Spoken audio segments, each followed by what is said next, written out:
Este es el tráiler de nuestra clase de monitoreo de respiración por neumografía de impedancia. ¿Qué vamos a ver?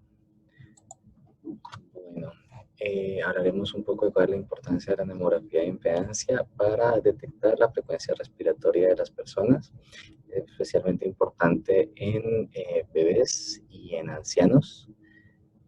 Y este uso extendido tanto en el hospital como en el hogar. Todos los monitores de signos vitales tienen generalmente medición de respiración a través de los cables de ESG.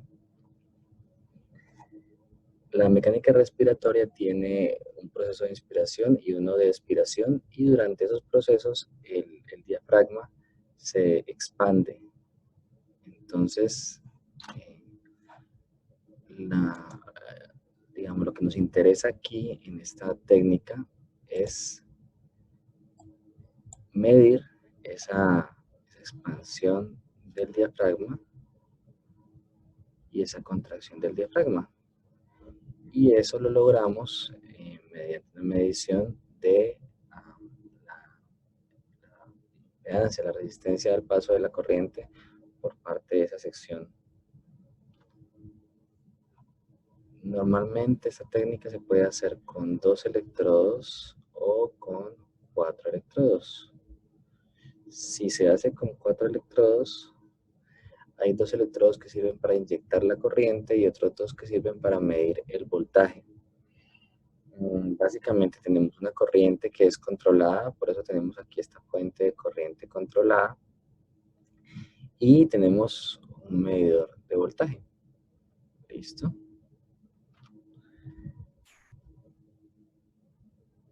Normalmente estas señales que podemos medir en este caso se encuentran más o menos en la sección de las ondas alfa, que están por debajo de 100 kHz. Estas son las frecuencias que nos interesan para esta técnica.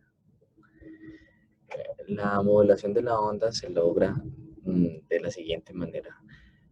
Hay una señal de una frecuencia entre 25 y 100 kHz más o menos, que es la señal de la corriente que está siendo inyectada de manera controlada. Esta corriente es conocida, está siendo generada por nuestra fuente de corriente, pero además de eso, hay una impedancia que está variando con una frecuencia baja. ¿Frecuencia baja de cuánto? Pues estamos hablando de que uno respira alrededor de unas 16 veces por minuto, una cuestión así.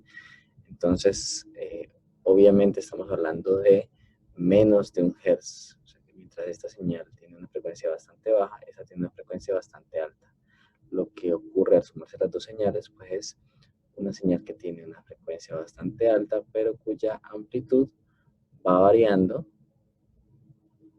al cambiar esa resistencia opuesta por la caja torácica. Este es el esquema general de funcionamiento del sistema con un oscilador de 50 kHz, que es el que emite la corriente controlada. En este caso estamos viendo un sistema con 2 electrodos, un sistema bipolar. Y es importante notar que la impedancia de fondo es bastante grande, entre 100 ohmios y 1000 ohmios, mientras que los cambios que estamos detectando son bastante pequeños. Estamos hablando de alrededor de 1 ohmio solamente. Otra cosa aquí importante es que esta señal que se emite de alta frecuencia y de baja amplitud, en ambos casos lo que estamos tratando de hacer es que haya muy poca corriente, porque si hay una corriente alta podría haber macrochoque, estimulación del corazón, y la alta frecuencia también ayuda a que no suframos ese riesgo de macrochoque. Este es el esquema del equipo, empezando por el oscilador, pasando por un aislamiento óptico y la fuente de corriente que nos convierte el voltaje en corriente. Luego de que pasa hacia el paciente, es amplificada la señal, es demodulada para aislar solamente la frecuencia que nos interesa, que es la de la frecuencia respiratoria. Luego hay un aislamiento, en ambos casos hay aislamiento eléctrico.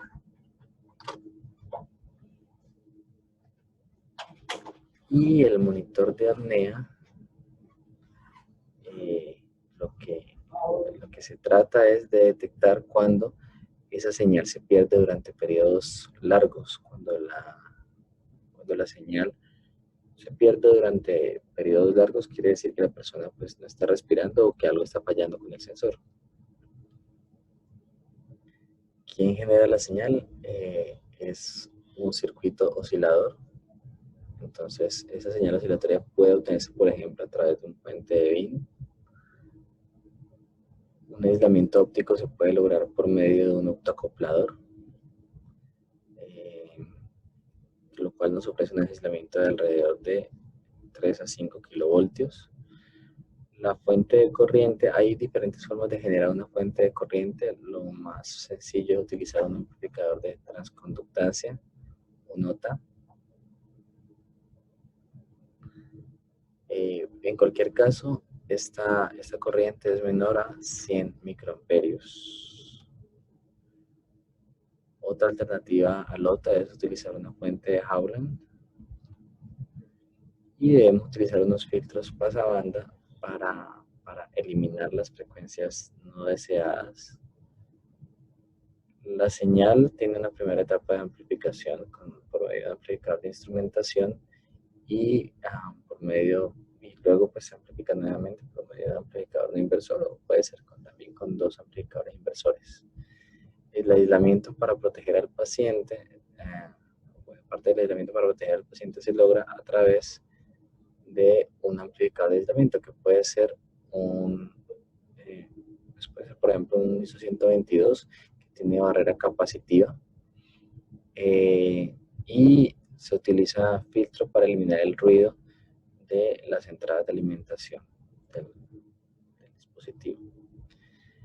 El simulador que tenemos en el laboratorio, el PS2240, nos permite simular diferentes intervalos de apnea y además varios valores de frecuencia respiratoria, aunque varios de estos pues, están fuera de los rangos normales.